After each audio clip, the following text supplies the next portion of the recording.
What's up, everybody? Welcome to General Hospital Envy, my GH After Show. It was a chaotically jam-packed week this week, so let's get into it. As you guys know, Carly managed to flip Gladys against Cyrus, and she decides for some reason the best place to hide her until they can get her and Diane in with the DA for an immunity deal is to hide her at the Metro Court Hotel.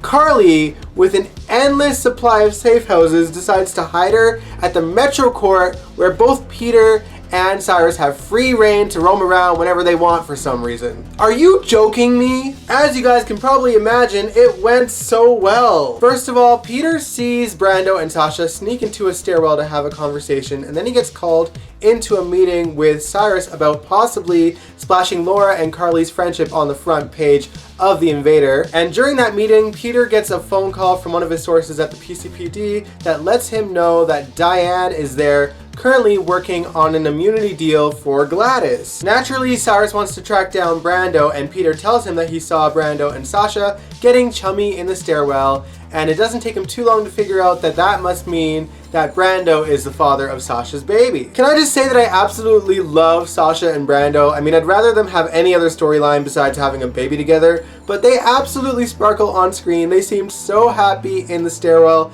having that conversation about their future and the baby. And then at the end of the episode, my heart sank because we see a scene of a man taking a tumble down the stairs, and of course my thought goes to Brando because, I mean, that conversation was so happy. By the next day, they showed that scene again. And by the way, that scene is supposed to happen several hours later, so it's like they're showing it and then going back in time. But to be honest, a lot of people were a little bit confused, and some people thought it was Peter, some people thought it was Brando, and there was no confirmation till I think like an episode later where it is more obvious that it's Peter. They keep showing this tumble down the stairs at the beginning of each episode, and honestly, I'm here for it because I'd love to see Peter get hurt. It is bar none the most perfect dose of serotonin I could possibly ask for at the beginning of each episode. Anyway, so Peter finds Gladys at the Metro Court and takes her hostage for Cyrus. Cyrus then calls Brando and tells him to meet him somewhere for a package delivery. And when he gets there, sure enough, there's Gladys all tied up, and Cyrus gives him an ultimatum. Either kill your mom or Sasha will get hurt, because he says that he's also aware that Brando is the father of Sasha's baby. Cyrus hands Brando a gun so that he can shoot his mother, and in that moment, I knew that there was going to be no bullets in that gun, because Cyrus is a lot of things, but dumb isn't one of them. Sure enough, Brando decides to take a shot at Cyrus with that unloaded gun, and all hell breaks loose. Cyrus tells Brando that he was aware that he was the plan for Sonny the entire time, and that he plans on killing both Brando and Gladys. Thankfully, Carly got Spinelli to help her track down Gladys, and she sends her men in there to rescue them. There's gunshots ablazing, and Gladys actually gets caught in the crossfire, so Brando takes her to the hospital, but unfortunately Spinelli was nearby and Cyrus takes him as his new hostage. Cyrus calls Carly and demands an exchange, Gladys for Spinelli. Obviously Gladys is in surgery, so Carly needs a decoy, and Ava volunteers to be that decoy. What was stupid is that they didn't actually give her a disguise. You're telling me that the woman who burned her fingerprints off, put on a wig, and disguised herself as Denise DiMuccio doesn't have an extra wig lying around? Are you kidding me? Not that it mattered. Before we talk about how the rest of that exchange went, we have to talk about Jason and Britt. The show really gave us everything with Jason and Britt this week, and I mean everything. We see Jason comforting Britt in the forest as she awaits her results for her Huntington's disease test, and then we see more banter from them. We get an almost kiss. We get Jason comforting Britt after she finds out that she does in fact have the markings for Huntington's disease, and then we get a real kiss, like an on-screen, non-COVID real kiss, and then we get a love scene, y'all. Like I said, we literally got everything for Jason and Britt this week. Seriously, you guys, I am so here for Stelly 2.0. Kelly has been killing her scenes all week. She's done a fantastic job. It's so bizarre because on paper, Jason and Britt really don't seem like they'd work, but for whatever reason, they really do. I'm not exactly sure why, but they do. Obviously, their story has potential to be really heartbreaking. The thing that has me confused though is that Faison, her dad that she supposedly got this from, was pretty old and he didn't have any symptoms whatsoever before he died. So who's to say that Britt will get them anytime soon? Technically speaking, even the tremors in her hand might not be connected to Huntington's disease. It could be anything else. I mean, Britt has been under a lot of stress since she came back to Port Charles. Anyway, for some reason, Jason feels that he needs to go back to Port Charles now to end things with Cyrus so that it's safe for everyone again. And he asks Britt to lay low in Canada, which she's not happy about at first, but she does comply. At one point, Carly gives Jason a call to check in with him, and she asks for Britt and asks Britt how Jason is doing. Britt actually lies for Jason and says that he's almost completely healed because she knows that Jason is going to do whatever Carly wants him to do anyway. Once Britt passes the phone back to Jason, Carly lets him know that Spinelli's been held hostage. That's when Jason makes his way back to Port Charles. Okay, back to the exchange. So Carly and Cyrus meet up on the docks and he has Spinelli there. Ava's in the car waiting, and then Nicholas shows up like an idiot with no gun, by the way, and ruins the whole damn thing. Thankfully, Jason showed up in Port Charles in record time and a shootout ensues on the docks. He takes out all of Cyrus's men and even gives Cyrus a gunshot wound, finally. Spinelli is rescued, but there's one gunman that wasn't completely dead yet, and just as he's about to take a shot, Dante comes in and shoots the guy, and then of course he sees Jason and he's there to arrest him. Thankfully, earlier, Jordan and Dante were told the whole entire truth from Brando and Sasha about Cyrus. That Cyrus abducted his mother and was holding her hostage, that Cyrus turned on him and why he turned on him. Sasha explains that Cyrus sees her as a trophy and that he's mad that Brando got her pregnant. By the way, I have questions about that because for me, I feel like it doesn't make any sense that Cyrus has a romantic interest with Sasha still at this point. I mean, the dude was literally gonna leave her in an alley dead, so like, this doesn't make sense to me at all. The thing that has me a little bit worried is that Jordan points out that if Gladys dies, then their case against Cyrus could potentially fall apart. And honestly, we've had so many stories about the villains getting so close to being taken care of, but no cigar, that I honestly feel like this could probably very well happen. The writers finally making Gladys useful and then having her dying is right up the writer's MO. I can't even be excited about Peter falling down the stairs multiple times because even though they show him bleeding from the head, I can just picture the Franco-esque redemption story on the horizon. He's going to end up having amnesia or something and they're going to make him a good guy. That is my prediction because that's just what happens on the show with every single villain. It's maddening. Absolutely maddening. I literally can't trust these writers to do anything right with the characters that we've been begging for months and in some cases years to get rid of. That's how much PTSD I have with this show. Okay, let's talk about Curtis and Portia. They have a tender moment this week because Portia had seen Gladys being taken into the hospital and she gets reminded about Trina's scare with the mob violence and Curtis comforts her and then the two of them have a COVID kiss, not an on-screen one, like a cut to the next scene kind of kiss, and things get awkward and Portia leaves. Portia goes back to her house and Cyrus, who is bleeding, was waiting there for her, so it's gonna be disastrous. Portia can't seem to catch a break, y'all. Okay, now let's talk about the absolute disaster that was Maxie's plan to have the baby in Beatrice Corners that went to absolute shite this week. Peter had a plan in place to have Chloe drug Maxie and take her to a secluded place to have the baby. She was going to induce labor, and sure enough, all of that happened, except she doesn't have to induce the labor because Maxie just goes into labor. Thankfully though, Maxie fought back. Sorta. Maxie splashes hot tea into Chloe's face, and instead of running, she just stands there and looks at her.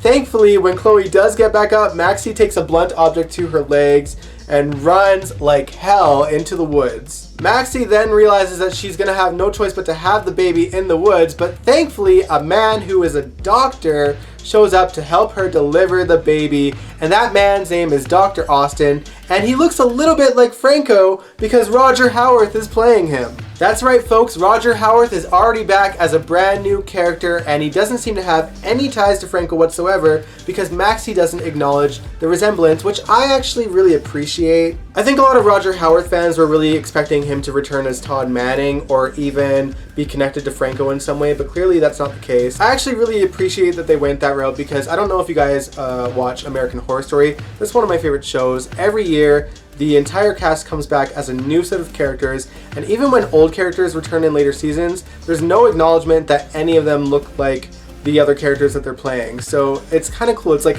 cult theater, like, you know? Personally, I think that that's an approach that soap operas should take on more often, because I always cringe when they have like a long lost twin story, or just that someone's so identical and, you know, the entire cast brings it up and it's this whole thing when they return as a new character. I think a big issue, especially for GH, is that there are characters that do heinous things and they should be killed off, but people like the actor so much that they beg them to stay, and then they end up playing these characters and having really poor rewrites explain the heinous things that they've done. With Franco, it was the brain tumor made me do it excuse, and they just never acknowledged all the crimes he committed after that brain tumor was removed. In Julie and Jerome's case, it was my sister made me do it, even though we literally see him fantasize about killing Alexis, and they swept that under the rug too and said that he was blackmailed by his sister to do it. With Valentine, the common excuse is he's such a good dad and he's so charming. Dude, we literally saw Valentine throw Ava off the parapet in front of his daughter, not to mention he faked the woman that raised her's death and told his daughter that she died, literally traumatizing her as a young child. And on the current canvas, there is not a single person that is aware that Claudette is alive somewhere and just being held. Cassandra did, but then she died. But yeah, my point is that they should normalize this so that we don't have these characters overstaying their welcome and having these piss poor rewrites to try and continue to have these actors working on the screen when they can just usher them out and bring them back in as new characters. A clean, fresh slate. No redemption arcs, no ridiculous storylines explaining why they look alike. It's a good way to go, I feel. Let me know if you guys feel the same way in the comments below. I mean, I think that they should take this approach with Wes Ramsey as well. The entire audience pretty much wants Peter dead, so if they want to keep Wes Ramsey on as much as they seem to, then why not kill Peter off and bring Wes in as a new character as well? I'm okay with that. Alright, back to the story though. Sorry about ranting. Anyway, so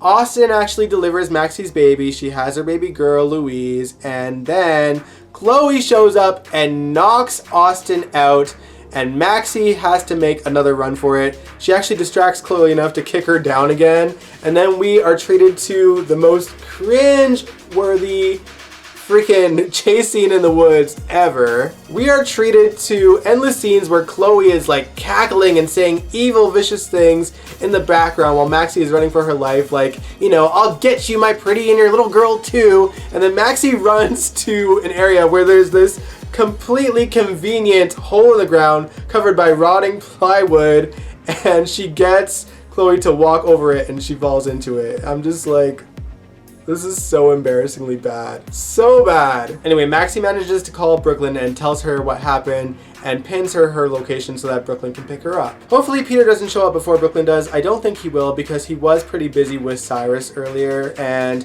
he is packing his bags. Valentine actually showed up at Peter's hotel room because Brooklyn tricked him into thinking that Peter was watching her. Valentine does figure out that Peter wasn't watching Brooklyn, but he does notice the bag on Peter's floor, and he informs Anna, who is now back in town, that he thinks that he's going to make a run for it. And of course, Chase still needs the antidote, and if Peter runs away, he's not going to get that antidote. By the way, speaking of Chase, something that I forgot to mention last week is that Chase actually moves in to the Quartermaine mansion because Finn felt bad that he was going so stir crazy. The Q place seemed like a good alternative because there is a doctor in there and of course a staff to weigh on him. Man, do I ever feel bad for Chase. Michael and Willow are just lying to his face constantly, and they're not even good at hiding the fact that they're secretly together. I mean, every time Chase flirts, Willow looks absolutely miserable. And then there's Michael, who keeps having these really sweet conversations with Willow about how important she is to him within earshot of Chase.